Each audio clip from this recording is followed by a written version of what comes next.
जी बिंदरा रे वन माँ सुख चरे रे कावंत्री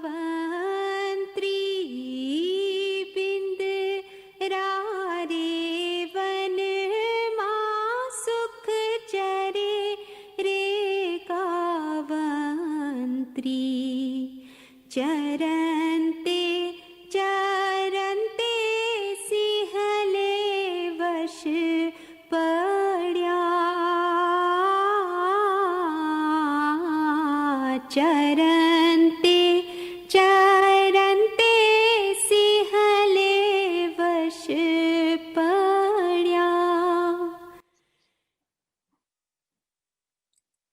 Bismillahirrahmanirrahim. Good afternoon, good morning, and good evening to you from wherever you are signing in. Thank you for joining us. I hope you all are keeping safe in these times. My name is Meera Mawani, and I will be moderating this session. On behalf of the Association for the Study of Ginans, it is my pleasure to welcome you all to this first in the series of webinars called Ginan Insights. This series of webinars aims to explore different facets of Ginans and deep dive into them so as to understand better our rich and wonderful tradition as quoted by our present Imam. We hope to bring to light past and current areas of research into Ginans so that this amazing literature written by our peers is better understood and appreciated. Before I introduce our main speaker for the day, let me introduce the chairman of ASG, Mr. Shiraz Pradhan. Mr. Pradhan has been the chairman of ASG since 2019. He is a professional engineer, author, philosopher, and has been engaged in Ginan studies for 30 years. He is proficient in several South Asian languages and published many essays and articles on Ginans. He is currently working on Science in Ginans. We're also looking forward to his new book, Amrapuri, which traces the footsteps of Nizari Satpant since the time of Pir Sadgur Noor. It is my honor to introduce our chairman, Mr. Shiraz Pradhan, who will share a few words. Over to you, Chairman. Thank you very much, Meera. I will now give you a very brief synopsis of the Association for the Study of Ginans. ASG, as we love to call it, is engaged in the study of Ginans, research, as well as preservation of Ginans.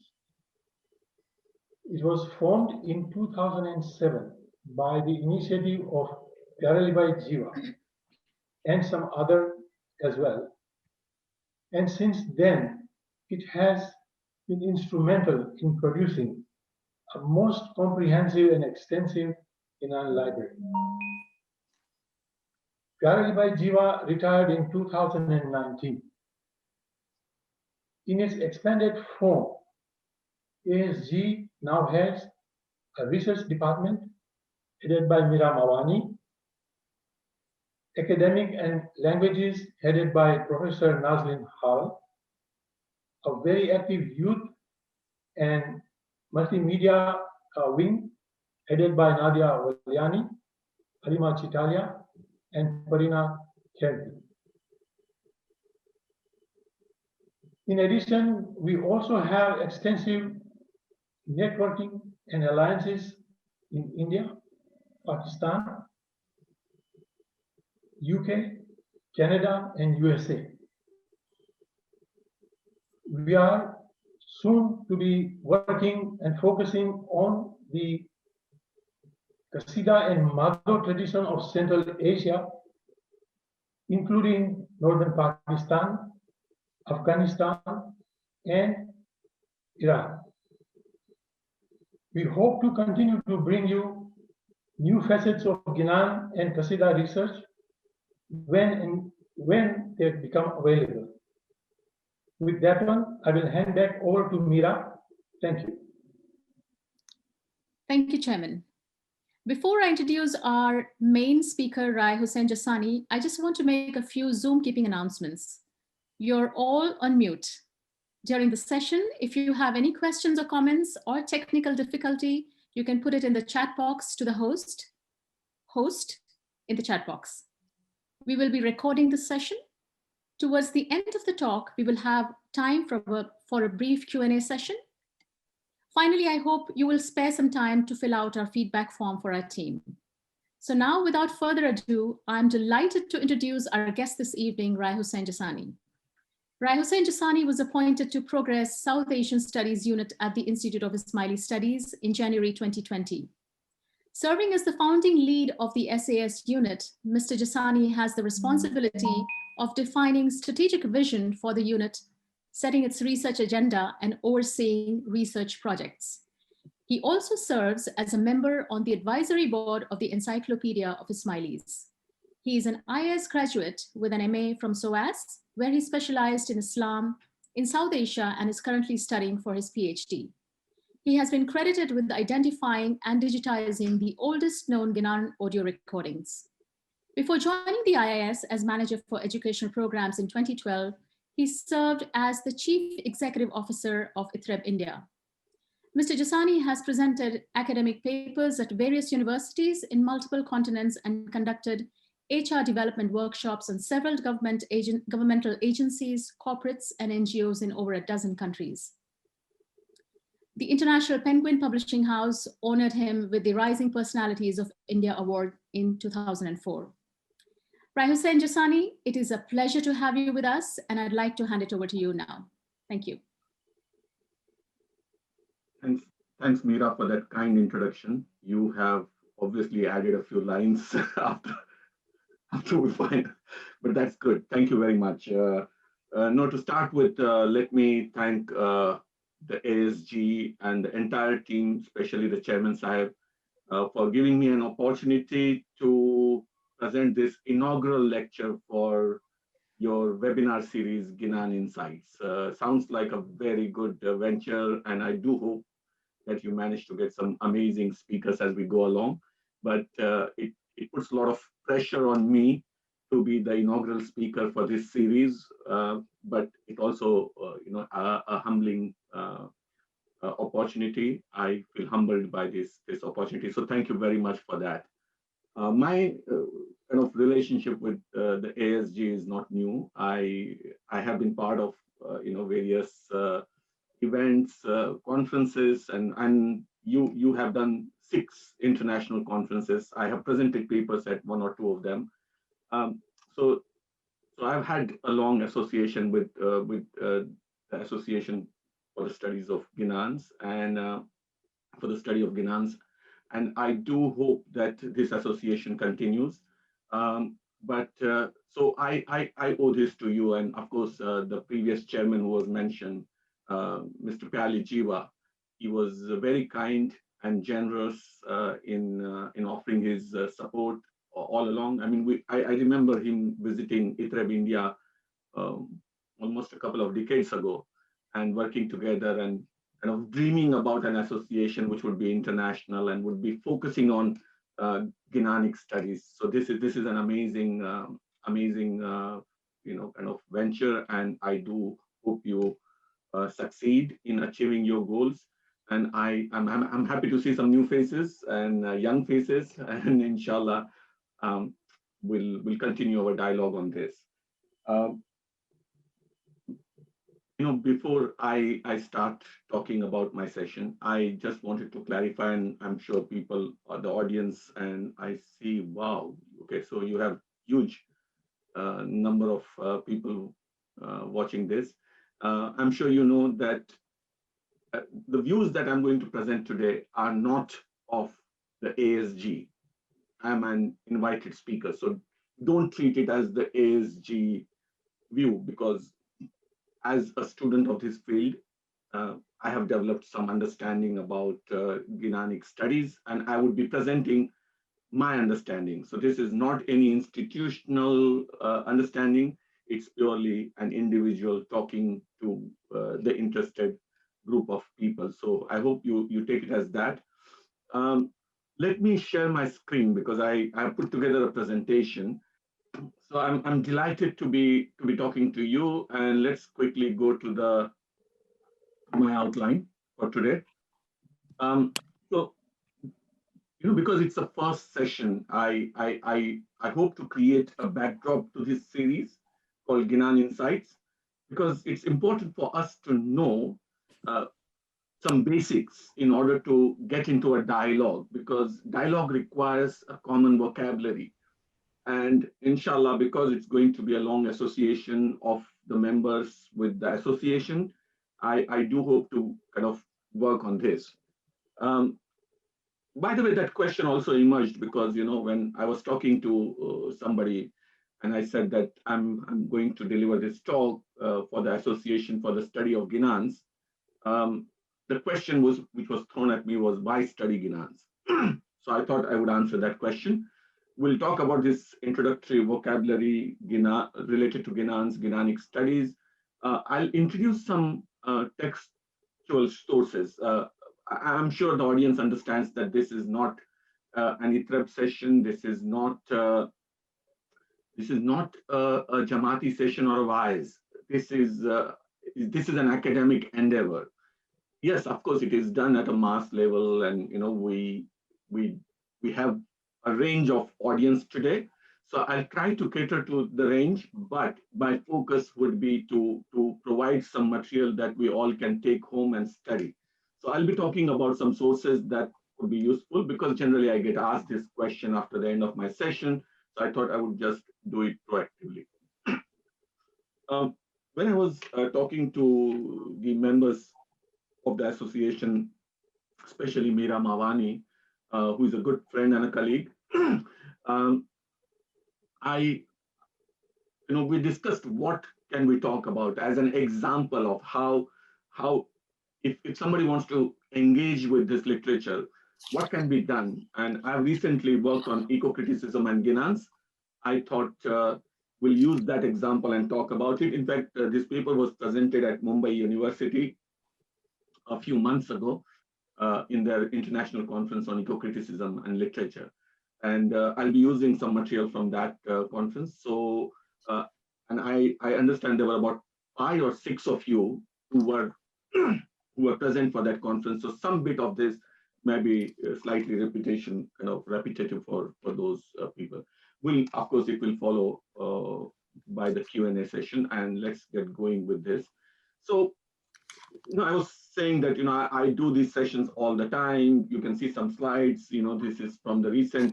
I've been talking about all sorts of subjects related to the Ginan, and I've been doing this for last, I think about 25, 30 years now.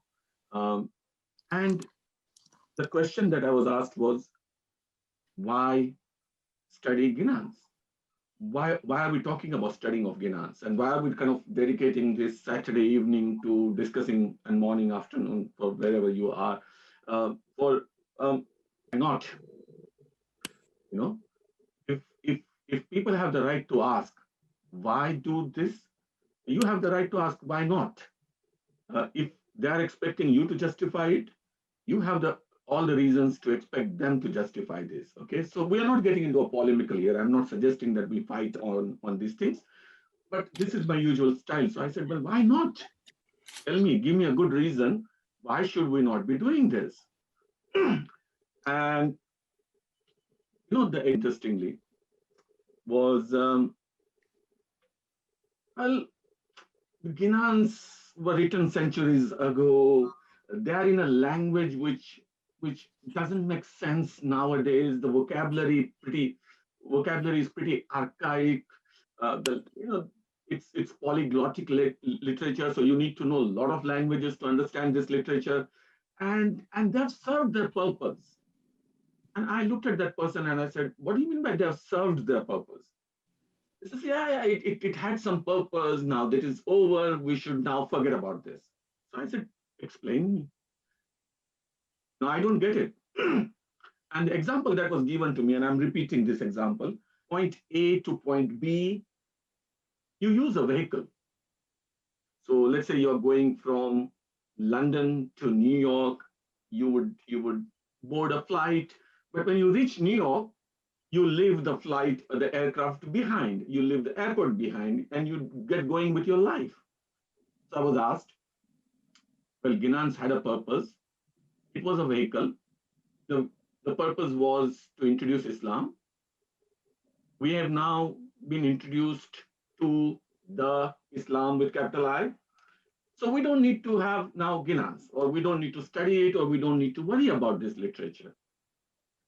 Now, sounds like, I'm sure many of you have heard this, or, landed up arguing with people where this has come up, that, oh yeah, Ginans were useful, but that was a different time. That was a different era. Now they don't serve any purpose. And I said, well, who says they don't serve any purpose? And I gave my example. I said, one of my favorite Ginans is Dunya Chalitra Dekh ke bande mat tu jaya re bulai. Sapna taranu pekhanu banda tesa are sansar. Don't get illusioned by this world. This world is like a dream. You will wake up and you will realize that this was all unreal. And basically, the Ginan is talking about the day when one would die and face her master. One suddenly would realize that this was a dream world, this was not real, but there's the reality which is beyond this dreamlike reality. And it inspires me. Every time I read this Ginan, it reminds me that, yes, maybe I'm dreaming. Maybe this world is not real. Maybe this is the place where I'm supposed to prepare for. It's like you go to a university, you attend a class. Class is not the purpose. What you want to study, and then passing that exam is the purpose. So end of the year, you are faced with some assessment. You face that assessment and get going with the life. And that's what this Ginan reminds me. When I mention this, the person comes back and says, well, you understand the language, so you can relate to this. But young people don't get it. The problem is language, concepts, ideas, they're alien. And I said, well, I'm not too sure about it, because I've seen young people enjoy songs and music in the languages that they don't understand. They derive meaning out of a beautiful art, a sculpture, and as much meaning as maybe, some of us oldies do.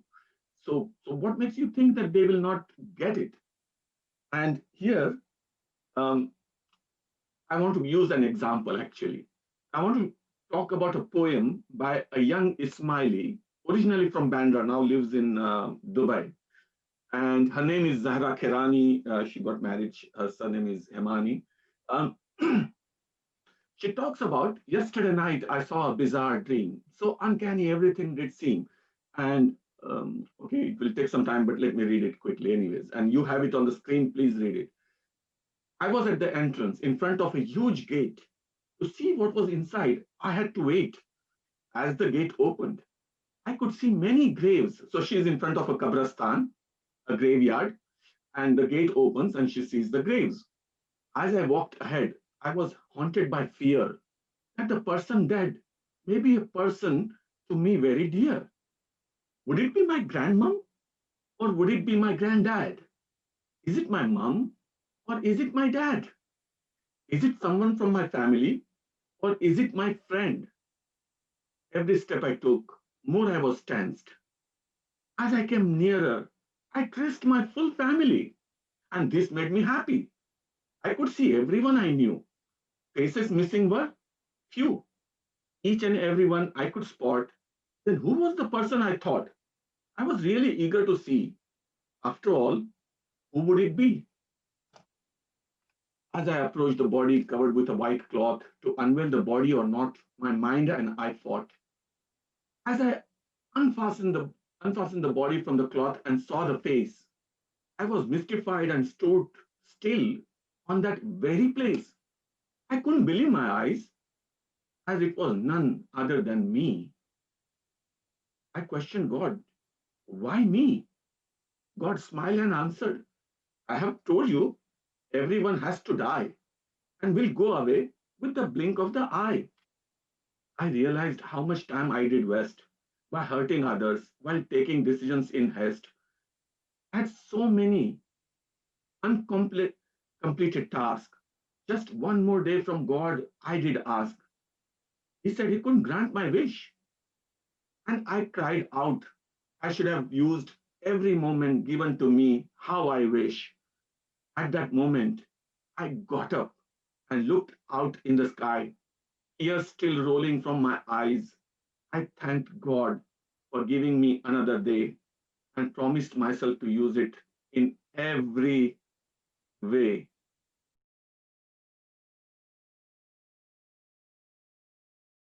Life, when we feel like hurting or doing things that don't fit into our ethical framework of our faith, our religion, these ginans allow us to reflect on what we are doing, how we are living. Another ginan, tadhu tadhu mithdu boliye. It allows us to do something which is as relevant in the 21st century as it was in the 20th or 19th or the 18th century. Some of these ideas are timeless. They are beyond time. That they don't belong to only one century or one decade or lifetime of the peer or the community. These are the ideas that go that go beyond. And I did an exercise. I said, okay, well, these are ginans that are my favorite. But if, let's say, I pick up a book and randomly open, so from my bookshelf, let's say I pick up book and open the ginan, and I opened a book, and it opened on a page which says, "Neend karanta neend gayi re, nindare gayi, nindrare gayi sari raat ji, neend karta दिन वही गयो रे तो प्राणी पड़ियो जमने हाथ जी." Jam is basically the death. You are sleeping, dream, sleep. These ideas are common. Another ginan. And it says, Eji भले रे भाई तमे कर लियो कमाई, भाई आपना किया तमे पाओगे रे. Apana kiya tame paoge re. What you do here is what you will get there. Now, these ideas, we all get worried about our children going on the wrong path or doing something wrong. But maybe the solution is right there. The solution is our religious literature, our ginans. And these ginans have ideas that are appropriate for the 21st century. And that's where studying Ginan becomes very important. Let's look at how Ginans talk about Ginans. And this is, I've taken the translation from Professor Jasani, who is my teacher. In fact, a lot of material that I've been using here in these slides is from my teachers like Dr. Aziz Ismail, Professor Jasani, Zawahir Moyer, and many others, Alwais Babul, and I've been using the material. I'm just a student, and my teachers have taught these things, so I want to acknowledge that. Ginan bolore nit nure bharia, to evo haide tamare harakhan maiji. Recite continually the ginans, which are filled with light, nure bharia, and there'll be the joy in your heart. Haide Harakanamaiji. Now, that's an important idea. These ginans make you joyful, happy. And aren't we living to be happy? Don't we want our family members to be happy? Don't we want to be happy? And the solution is here. Pirna bodh ginan vichari jene bhedna paya ene gafalete janam haraya ji. When you read these ginans and don't get the secret that the peer is trying to communicate to you, you've lost your life. You've not lived your life. And that's the importance given to this literature in the ginans. And when I hear people say, well, this is outdated literature, this doesn't make sense, and just because it doesn't make sense, that's a real weak argument, you understand that, it doesn't make sense, so I throw it out. I give you a currency and I tell you that this is a currency from a country like Kuwait, and you've never seen it. And you say, well, I don't care. I give you a piece, a raw diamond, which looks like a stone. It doesn't shine. It's rough diamond. And I give it to you and I said, this is invaluable. And you say, well, I've never seen a rough diamond. This looks like an ordinary stone to me. Let me throw it away. I don't understand. And that's why I'm throwing it away. And that's like a bizarre argument. But we hear that argument. And that's where all of us who are interested in this subject come in. We need to study this and we need to promote this study of Ginans because this is invaluable literature. Another thing that is thrown at me is like, this was written by the mortal beings like us. Well, yes, of course, Pirs and Sayyids were people like us. I'm not denying that. They were human. They also made mistakes like anybody else does. If we are on this earth as a human, we do have that flaw. And it's in the Quran that Allah says that, I've created you in the best of the creation, but thrown you to the lowest of the low. Now, if that is our understanding, then we all make mistakes. How does it affect? The person was trying to tell me that, these people from the past are not relevant today.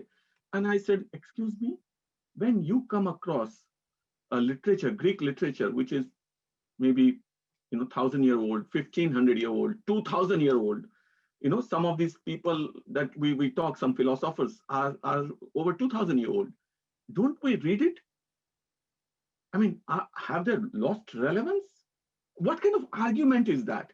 And the reason I'm doing this is because it's the first session and we need to get aligned on this, that it's an important literature. It requires studying and it requires efforts from all of us. And that's what I'm trying to do. So let me tell you, let's say today, who are these people, who wrote the Ginans?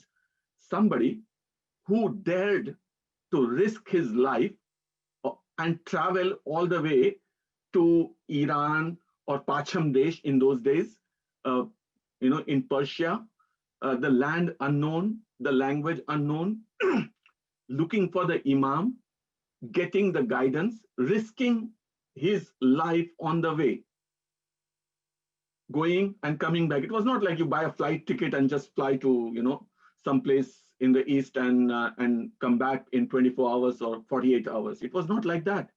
They risked it. But they were operating in an environment where they were promoting new ideas, and new ideas don't always go well. So they were risking their lives. And they were successful people of their time. They could understand philosophy, they could understand culture, they could understand poetry, they could understand the symbolism. They could pick up these cultural symbols, use it in a poetry or in their preaching. If you believe that Pirs wrote the Ginan, that's one way of looking at it. And Ginans talk about, Pirs preaching and their chelas or students writing them. So depending on what view you have, these were not ordinary people. Now, in today's context, who are these people? Let's say, we talk about, let's say, some successful person, let's say Bill Gates, highly successful business entrepreneur. And he's talking, and there is a, price to pay to listen to that person. People pay thousands of pounds to listen to these guys. Some politician, when the dinner was hosted with, and tickets were sold with the prime minister, people would pay thousands of pounds to be at the event. What does it say? My apologies, my cat just walked past. These people are not ordinary people. If we even go by the worldly sense, these were highly successful people of their time, and their words were full of wisdom. And that's the reason we need to, heed to these teachings, and that can take us somewhere. I used the phrase religious literature, and quite a few of us talk about Ginans as devotional literature. I just want to clarify that I see these Ginans as more than devotional literature. What do we mean by devotion? Like if you pick up the dictionary and look for the words, and there would be different definitions, but more or less on the similar line. It's great love or care that you have towards somebody or something. That's devotion. Coming back to what we are discussing, devotional literature means when you are talking about love and you're praising the Imam or you're praising Allah, that's what devotional literature is. But this literature has stories about creation. It talks about, it warns people, Muman Chetamni, Marna Here Janur, Dunya Chalitra Dekh ke mat tu jaye re bulai. These are warnings. These are the Ginans. They are not just devotional Ginans. This is more than devotion. So I prefer to call it religious literature. And of course, I've taken the help here from Dr. Ismail, who calls it religious literature. If you want to also highlight the poetic aspect of this literature, one would be safe to talk about religious lyrics. And that's another phrase that I'm borrowing from Dr. Ismail's work, A Scent of Sandalwood, another amazing, amazing work. If you've not read it, please read the first chapter if you can't read the whole book. The rest, I mean, there are beautiful translations of the Ginans there. But if you don't have time for reading the whole book, please pick up and read first 15, 20 pages, and it introduces you to this wonderful literature. But I wanted to clarify these things. It's more than devotional literature. It's a religious literature, or religious poetic literature, religious lyrics from of South Asian Ismailis is how I would define it. And when we look at it, we need to keep something in mind. And I want to make my point using an example. We are running way behind, but let's see, we'll quickly go through this. Vande Mataram, A.R. Rahman sung this, and many of us sing it in the school. And there was a fatwa against A.R. Rahman, the famous singer, saying he said that he's giving sajda to his motherland, and that means this is a shirk, that he's taking somebody else as a deity. And in Islam, you can't give sajda to anybody but Allah. So there was a fatwa against this. And there were news headlines. Vande Mataram came Gayu. In Agra, 54 Muslims were excommunicated. That's the headline in Gujarati there. Bengal protested against UP fatwa. They said, no, we can sing Vande Mataram. And these leaders, including this Maulvi Saab, were on the street with the Indian flag singing Vande Mataram. And another Sunni leader says, fatwa is irrelevant. Now, why did I highlight this? We need to go beyond and understand what, when we say we want to study Ginans, what does it mean? It is important to remember that poetry expresses not only an idea, but also feeling, and not only what is stated, but what is evoked. This is not something that you take literally and talk about it. This is not a text that is taken literally. It's a poetic, and there's a beautiful, in fact, there is an amazing, Henry Corbin talks about symbols, and poetry uses a lot of symbols. And he talks about symbols as something that you use when you experience something which is mystical, something divine, and you don't have the words to talk about it, you use the symbols to talk about it. And Ginans are full of symbols, metaphors, parables. And that allows us to go beyond what is stated. And what is evoked is what we need to work on. and in doing that, we don't need to be rigid. Yesterday, somebody interpreted a Ginan in a particular manner, XYZ has done it this way. I can do it differently in my context. In the 21st century, the same Ginan can mean completely different thing. Because rigidity is contrary to our whole way of life. That's from Memoirs of Aga Khan. And Professor Asani highlights that we Ismailis, we have shown remarkable ability to adapt to different contexts and circumstances. This is a different context. We have our religious literature, and we can adapt it to the modern context. And this is one of the things that, as a student of Ginanic studies, we should be doing.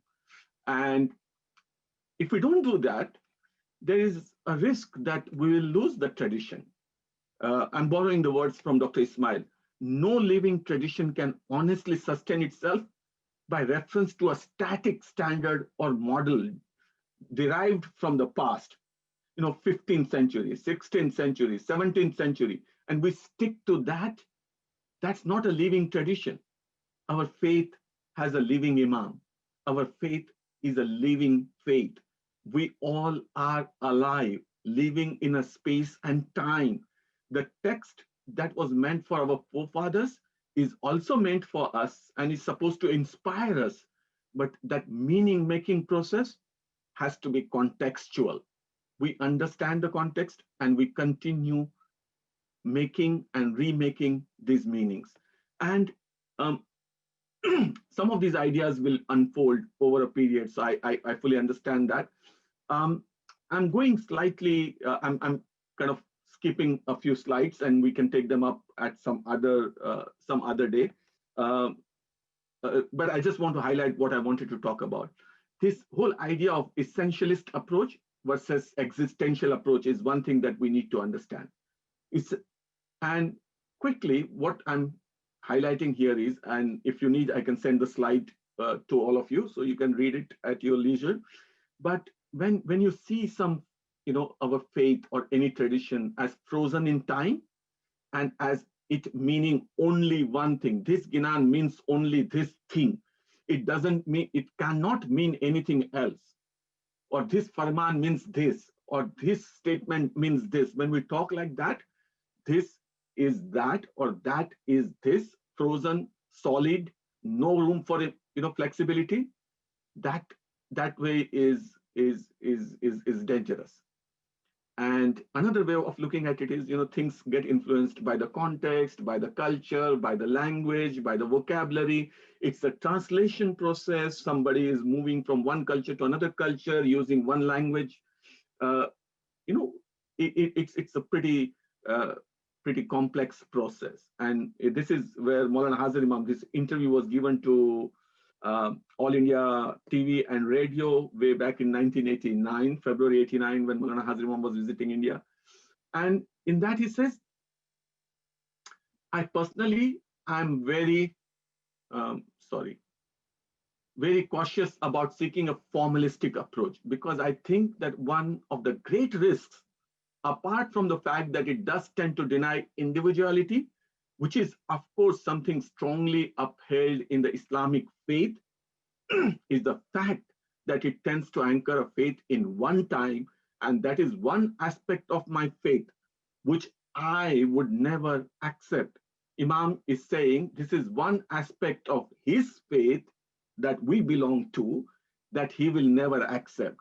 So anybody tries to sell you this, that no, this Ginan means this, I know it. That person is going against this belief that it needs to be interpreted, reinterpreted, and the context and the time gives the meaning to the text. And that's what I want to appeal to you when we are on this. And in order to explain this, I wanted to talk about a few things. Like in Ginans, we talk about avatar, we talk about Purvjan, Janmo Janam, and all that. And some of you have been on my recent talks. I've delivered 4 talks recently on the request of ITREB and Social Welfare Board. And many of you were there, and I've used this slide there. But the text on the right is something that I have not used. It's a new text.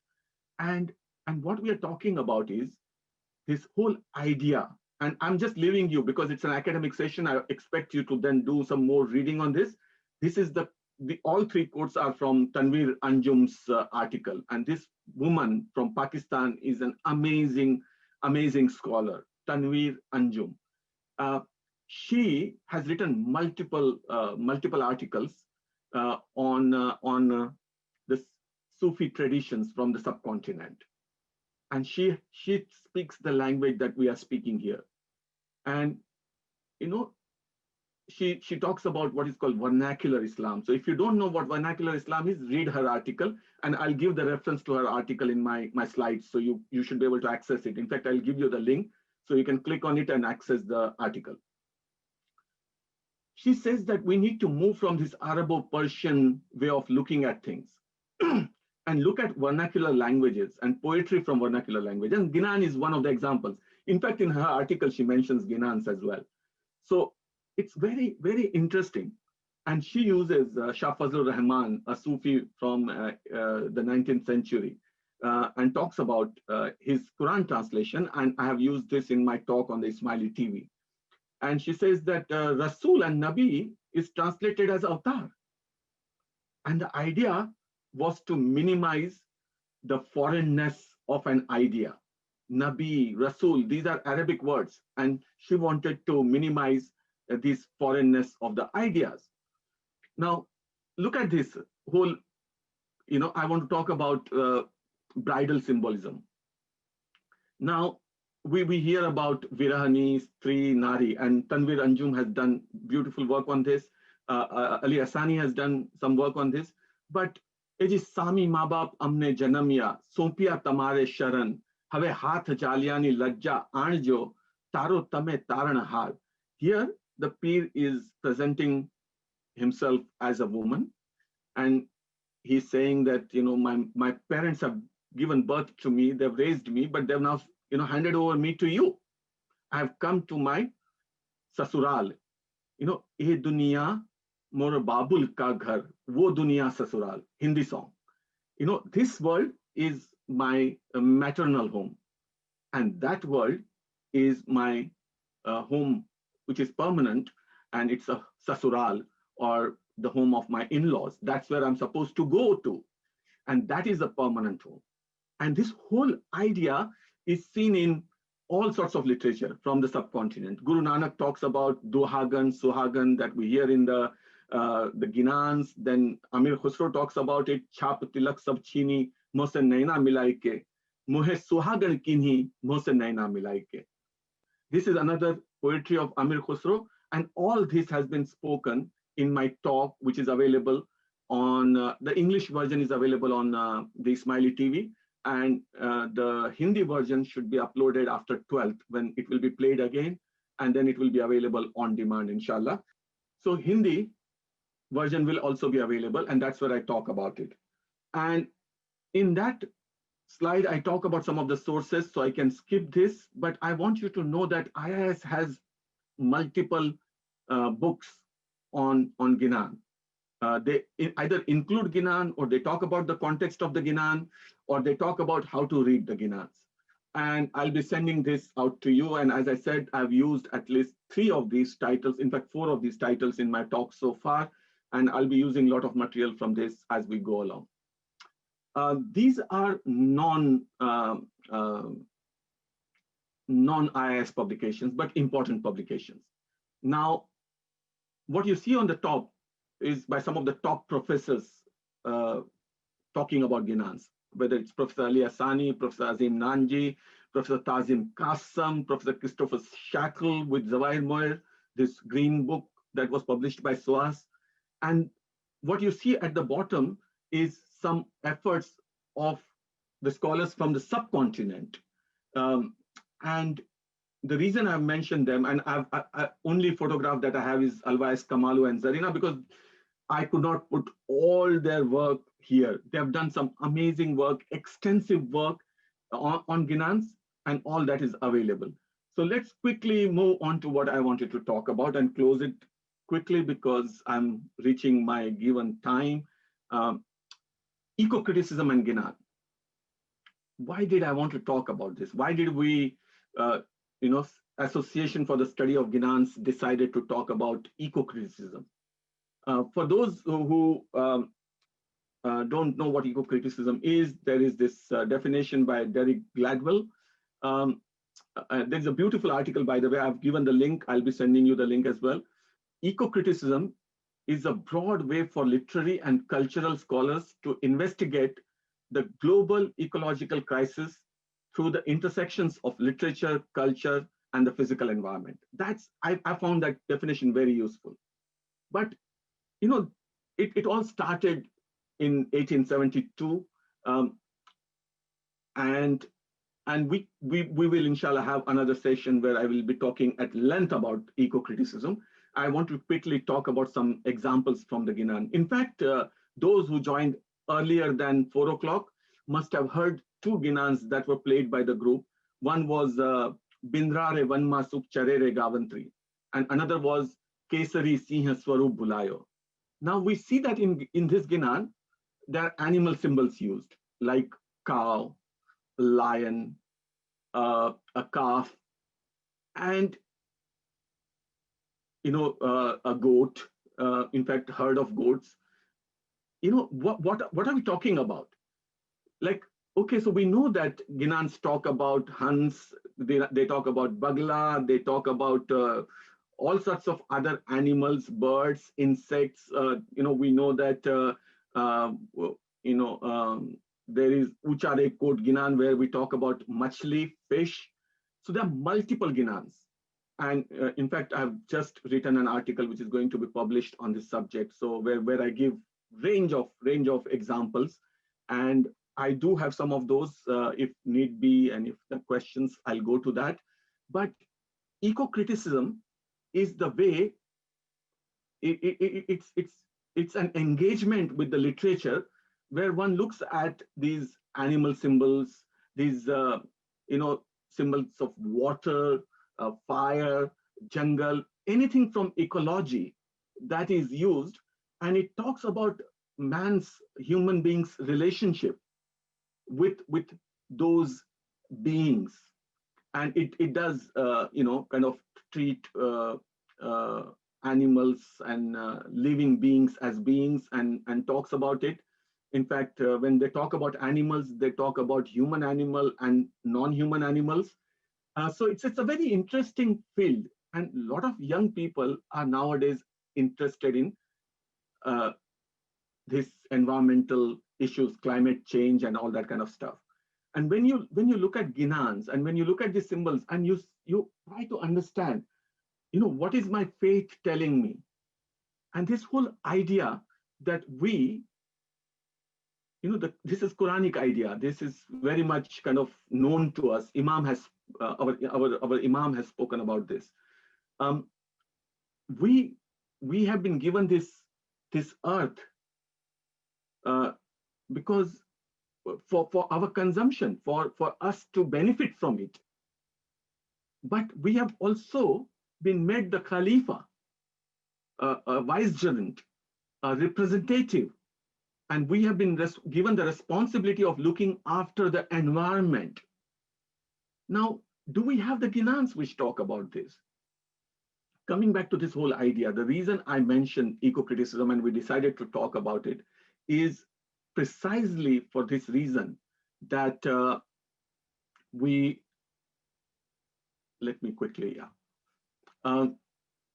precisely for this reason that our young people will find a topic which is very, very much kind of relevant to the 21st century.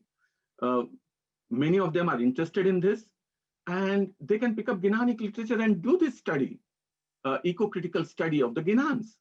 And you would be surprised that when I presented a paper, I looked for any study on this subject, and I couldn't come across a single study where literary theory of eco-criticism was applied to the Ginanic literature. There were multiple texts where animal symbols have been discussed. In fact, there is a text book that was used by Itreps in India and I think Pakistan, where they talk about animal symbols used in the Ginan. But that is just the list of symbols where they appear. So they talk about Hans and Bagla and all that kind of stuff, but they don't really talk about eco-criticism. So let me give you some examples of what I mean. So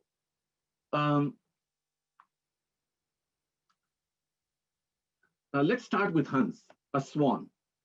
Multiple Ginans, and I mean Satpanthi compositions.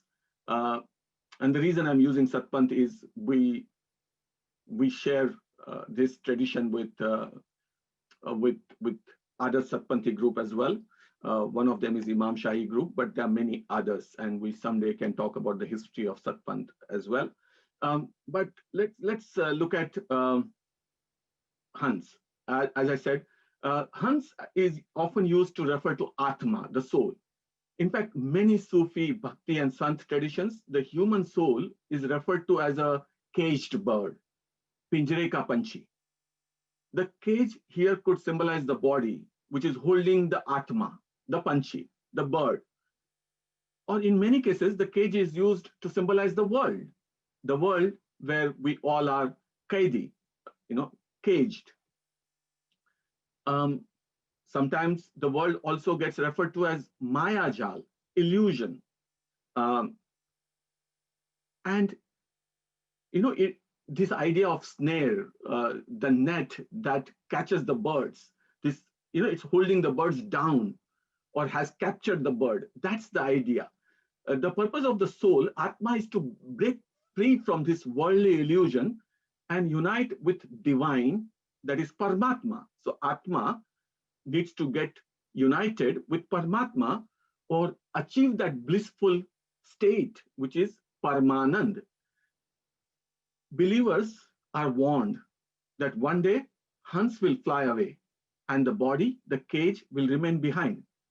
A Ginan attributed to Pisadadin, also known as Guru Sohdev, reminds us, Bhaiji, ud gaya Hansa, pad rahi mati.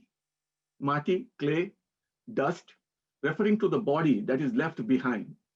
And similar idea is also expressed in another Ginan, which reads, Eji lavo lavo ghas bandhao re trati, ud gaya Hansa, ne pad rahi mati.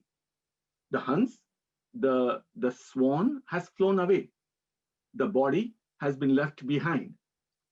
And I'm sure many of you get reminded of this famous Qawwali.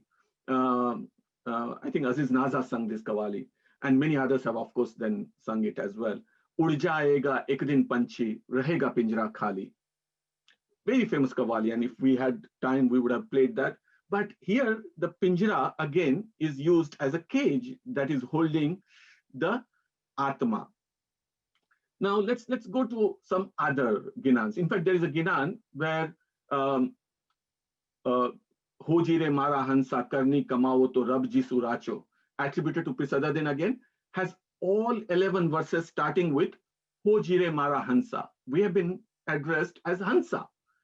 In the same Ginan, those who are not enlightened are referred to as those who are under the control of 5 birds. Panch Pakhariya, the birds who do not obey the command of their master, Dhani, most probably referring to Atma, self, or some would say Paramatma, God. The verse 10 reads, Ho jire mara hansa pare ubha panch pakhariya. Te to dhani no hukam no maneji. I'm sure those who are familiar with Sikh tradition have heard of 5 thieves, Panch Chor. These are Kam, Krodh, Lobh, Moh, and Ahankar. Eji Kaya Nagri Mahe Panch Chor Vase, the Ginan. The reason I'm giving this to you is I'm trying to do both, situate Ginan in the South Asian context, but also in eco-criticism context. So we are using examples which fit into both. Salokodano, 122 verses. Satgur kahere piyu piyu to jiv jant kare, ane piyu na pave koi. Jib japanta jo piyu mile, to bagla hansaj hoy. Now that there's another bird that is coming in, bagla. Okay. Now, this the bird, which looks very similar to Hans, but it's not Hans. And this is somebody who is kind of completely delusioned by the worldly affairs and the Maya Jal, and is kind of stuck. Hans is somebody who, who is beyond it. In fact, there's a Ginan which says, Satgur kahere bag Hans be patuntara, dise ek varan, pan bag chare man maniyo, ane Hans moti charan re. Both look alike, but there is a difference. Bag chare man maniyo. the bug eats whatever, whatever comes his way, I'll take it. There is no framework, there is nothing guiding me, there is nothing restricting me. But Hans looks for the moti, pearls. It seems that, this idea keeps coming back. In another Ginan, I came across this verse, Hansa man sarovar vas, bagla bhi reve unu saath, दोनों का है एक मकान, हंसा धरे हरिसो ध्यान, बगला बैठा चारा चरे. Hans, swan, is contemplating, reflecting. His focus is Dhani, the Lord. But Bagla is busy in the worldly things, in dunya. The Bagla doesn't have a possibility. It is just too engrossed in this dunya that it doesn't have the time for the hereafter. Mansarovar. Mansarovar is, again, it's a very big topic, but it's a physical space in Kailash Parbat in Himalayas. So there is a real space that, but many Sufis have spoken about it. Many Bhakti poets have spoken about this, and they have highlighted that it is about our man, and one can get into this whole idea that Hansa paye man sarovar tal talaiya kyun dole, tera sahib hai ghat mahi, bahar naina kyun khole. Tera sahib, your Lord is within you in man sarovar. This, and that's where you look for your sahib, your Lord, your guru, your imam. And these symbols are commonly used in South Asian religious poetry. Let's look at one of the Shabad, the Doha attributed to Kabir. Hansa bagula eksa, manas sarovar mahi, baga dhindore machli, hansa moti khai. We had heard the Ginan, and this is almost the same idea, but in Hindi, in Indic language, Hindavi language, Khadi Boli. Hansa bagula eksa, manas sarovar mahi, baga dhindore machli, hansa moti khai. Kabir lahri samudra ki, moti bikhre ai, bagla bhed na janiye, hansa chuni chuni khai. It seems that Indian sages and peers have given up on bagla. Let us look at another Ginan that is attributed to Fisaduddin. Jire vara, jire vira, hansa te man sarovar re yasha, ola bagla te kichad khai, janam gamayo ene bagla de, yasha te bagla hansa na thai. This bagla, the crane, this bird which looks like Hans, swan, but it's not swan, is too busy eating mud and is wasting its life.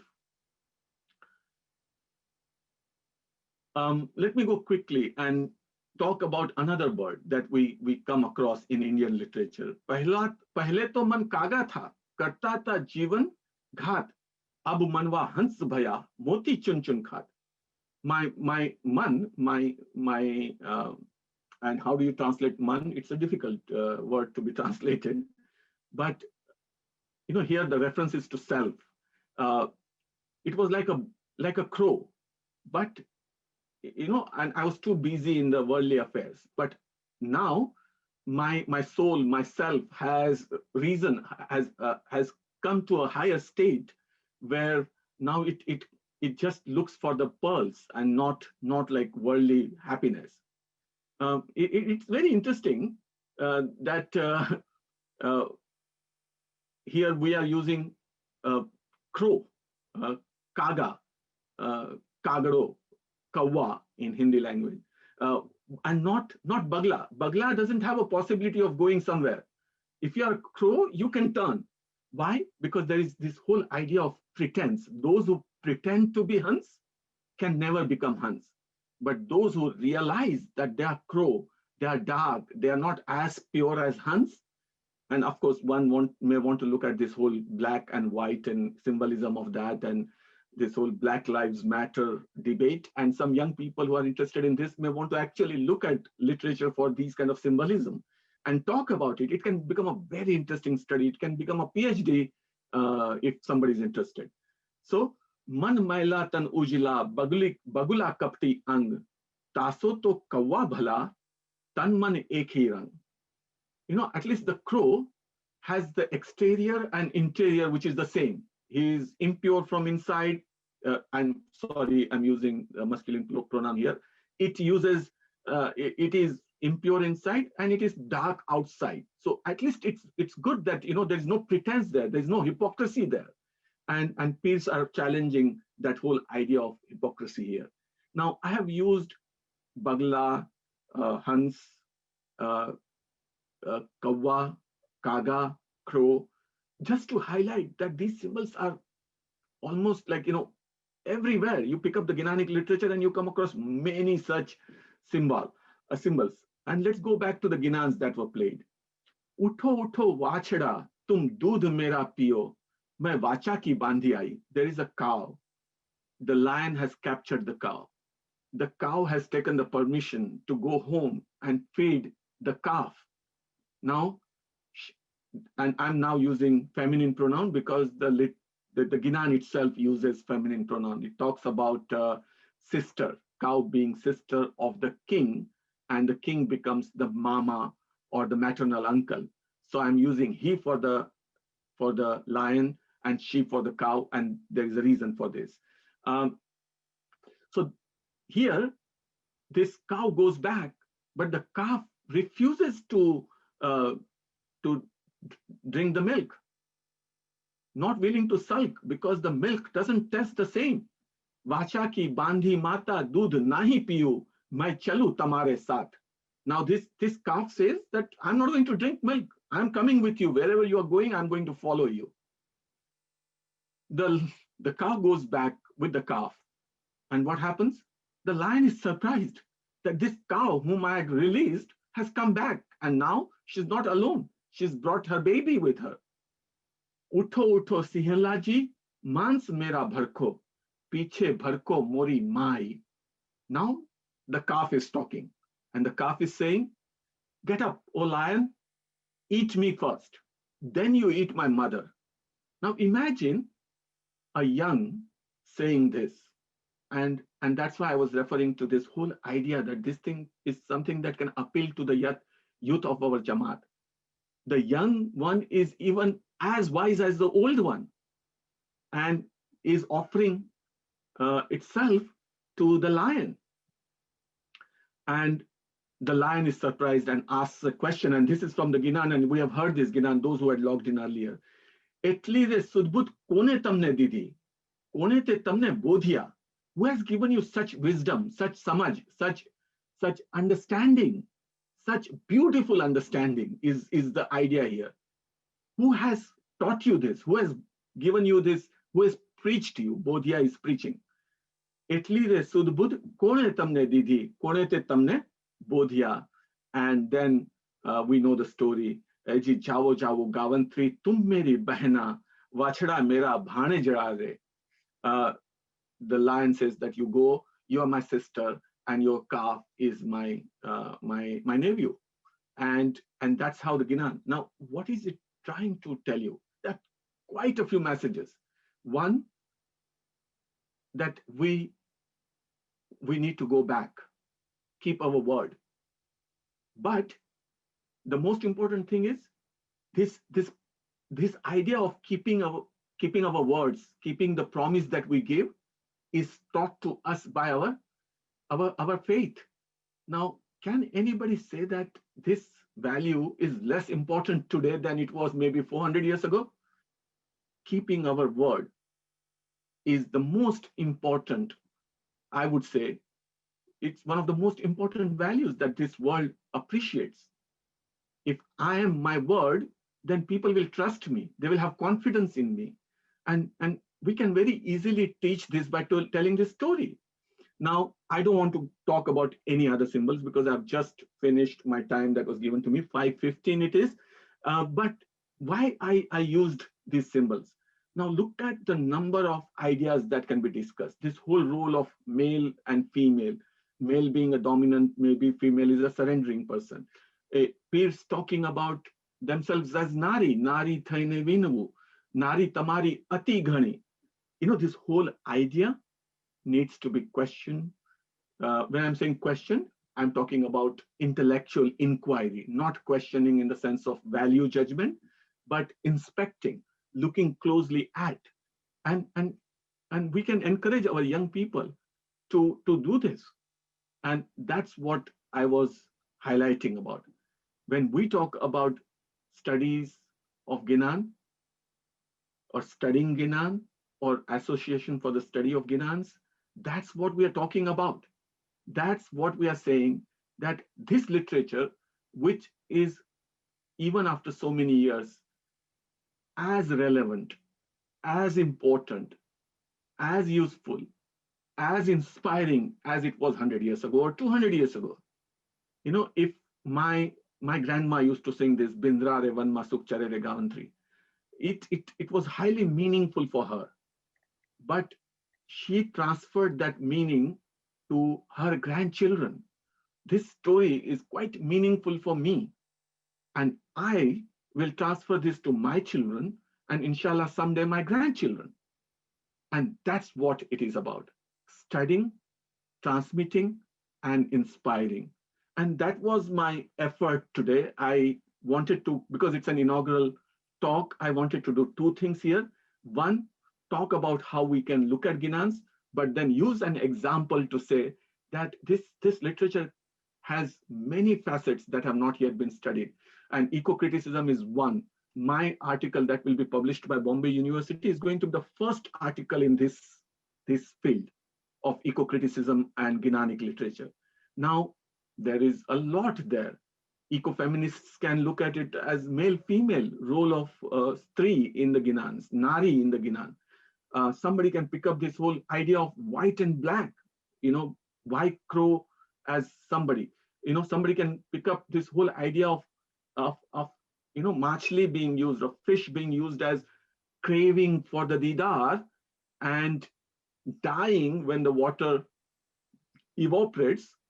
But this idea of getting engrossed in the world and materialism and losing the sight of the hereafter is not permitted. How do you look at this text, Ginanic literature, doing all this was my idea. I hope I have been able to inspire some of you. There are quite a few of you on this call and some very familiar faces, some of my colleagues from Mitreb India I see here. So thank you very much. I hope I have inspired some of you to get into Ginanic studies. I hope I have managed to convince some of you who were maybe less convinced about why this literature is relevant in the 21st century. That was the idea. And thank you very much, Chairman Shiraz and all the members and Meera and the technical team, Halima and your colleagues. And I don't have the names of everybody here, but thank you very much for all your support. And I think we can open up for the question answer now. Thank you, Hussain. That was a very insightful talk. And thank you for inspiring us to look into this aspect much more deeply. And also bringing out this area of situating Ginans within their cultural context, as well as this area of eco-criticism.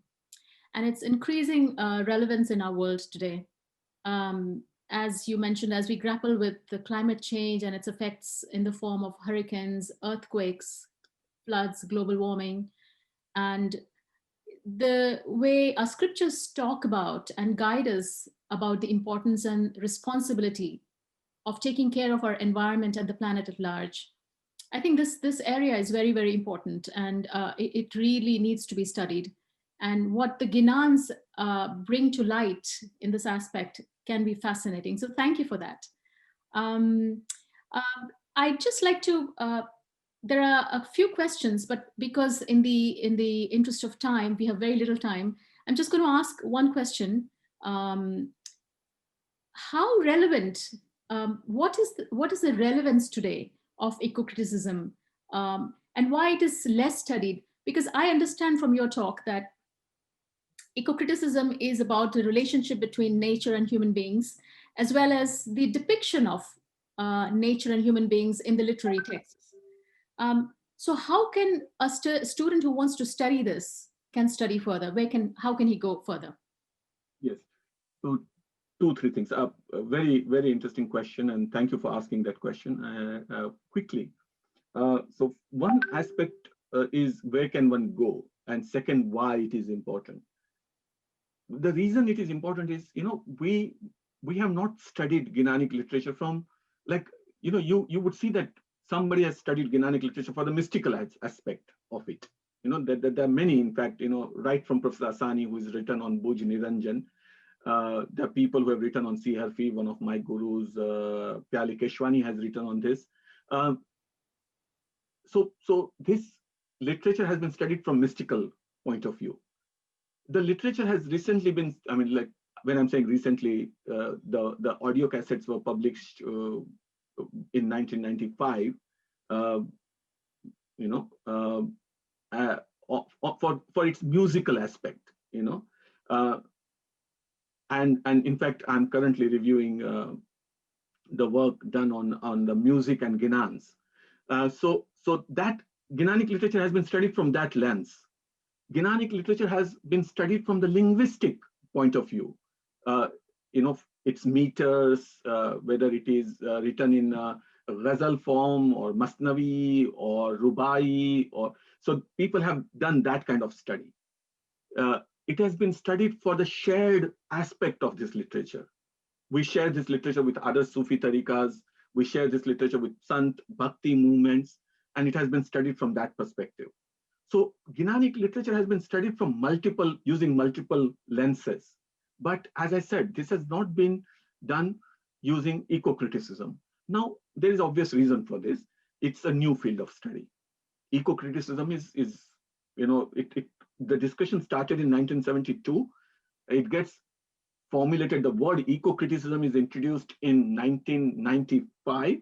The environmental criticism, which is the revised version of eco-criticism, was introduced in 2005.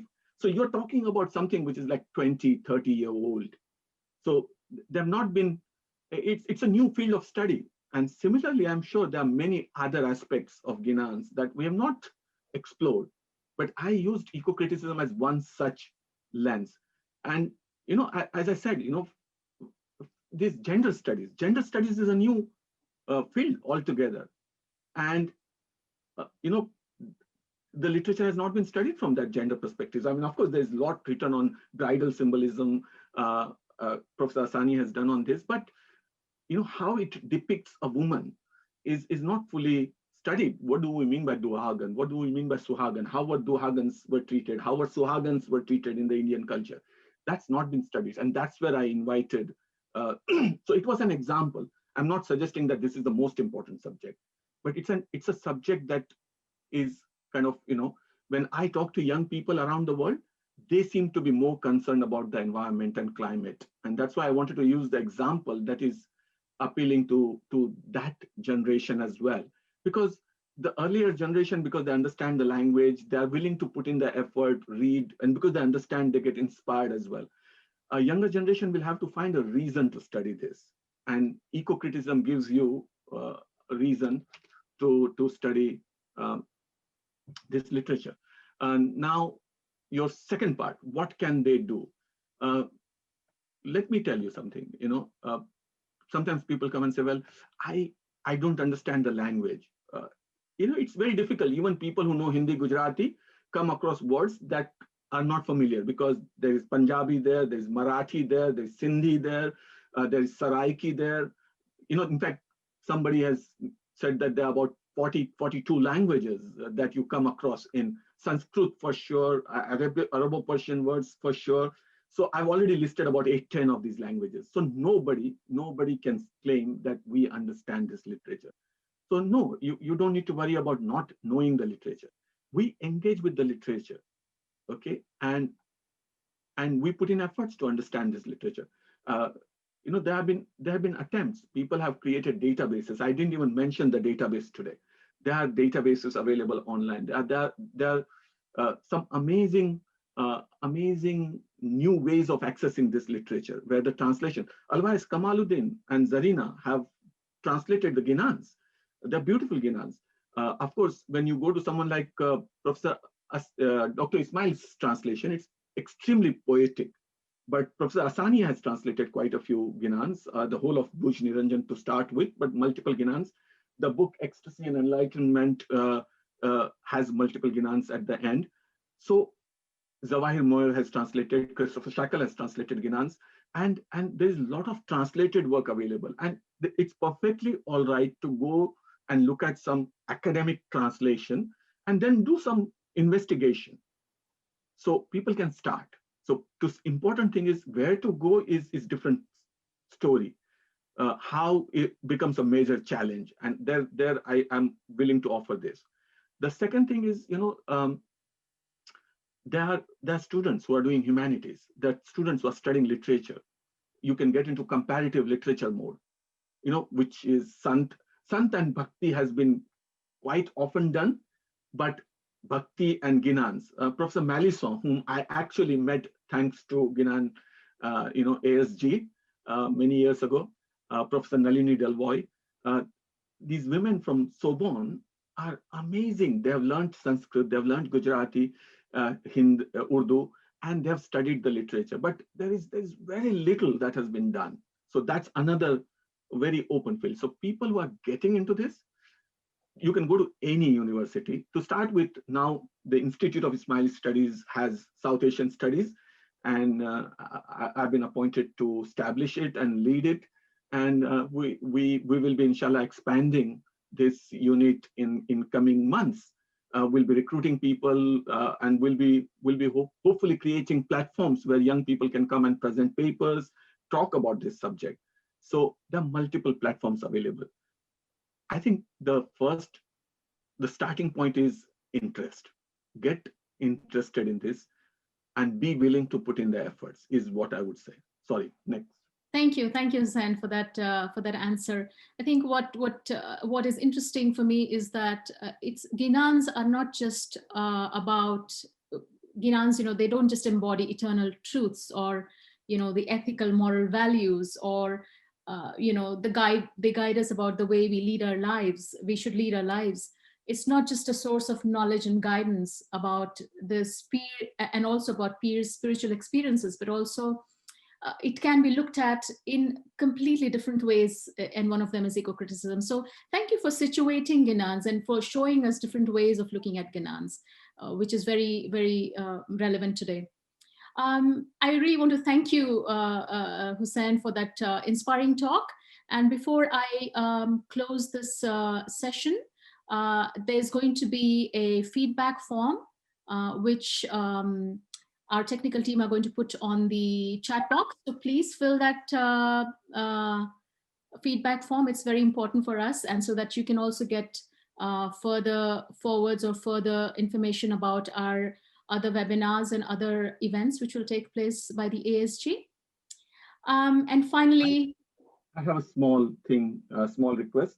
I see now, I don't monitor the chat when the talk is on, but I see that there are a lot of questions. And inshallah, as I said, ASG has started this webinar series.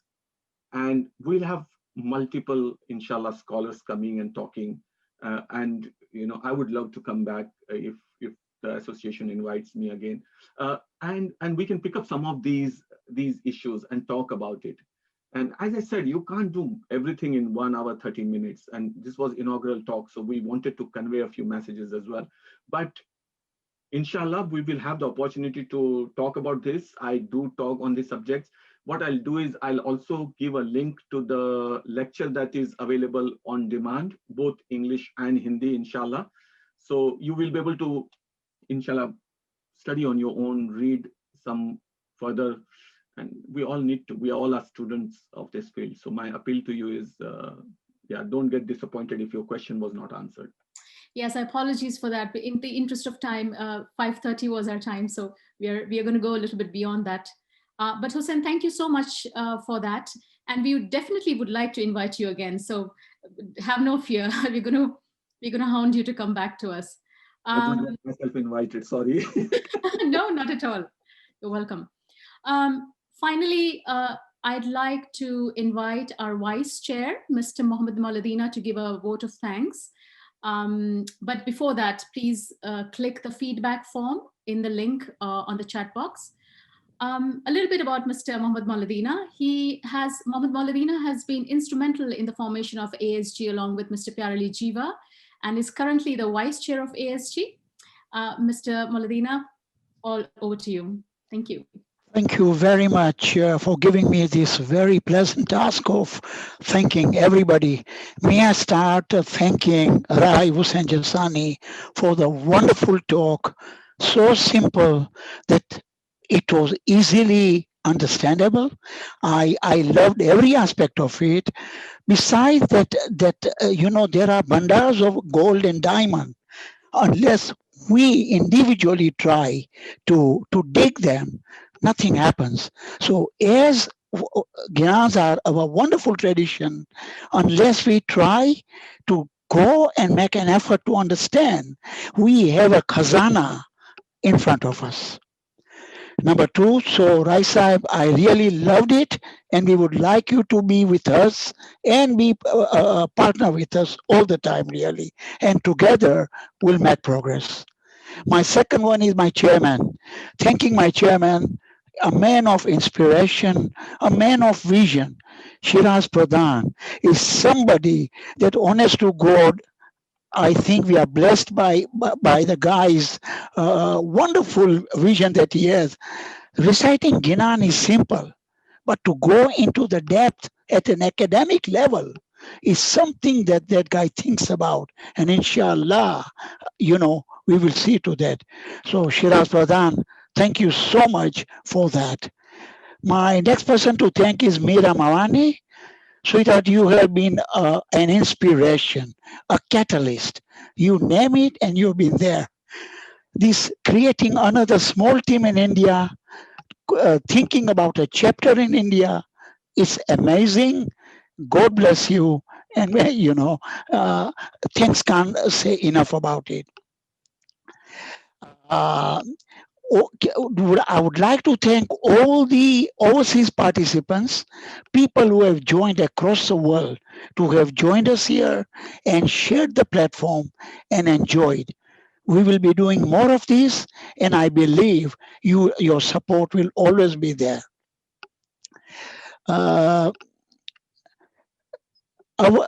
One portfolio that I would like to thank here, apart from many, our youth portfolio has suddenly come up with, highly active, what we didn't see for many years has suddenly come to a fruition.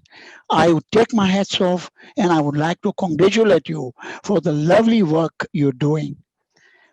I would like to thank all my colleagues, my members on the association, on the board, including Pyali Bai, for having set up ASG at the right time. Thank you so much for your work, for your support, and I believe you'll always be there to make a true success of ASG. One thing that I forgot, and thank God, Hussain Bhai, you reminded me to thank the technical people. Nothing can be possible without a good technical team. And thank you so much for making it so good and so easy. God bless you all. Thank you. Yali Madad, Khuda Hafiz.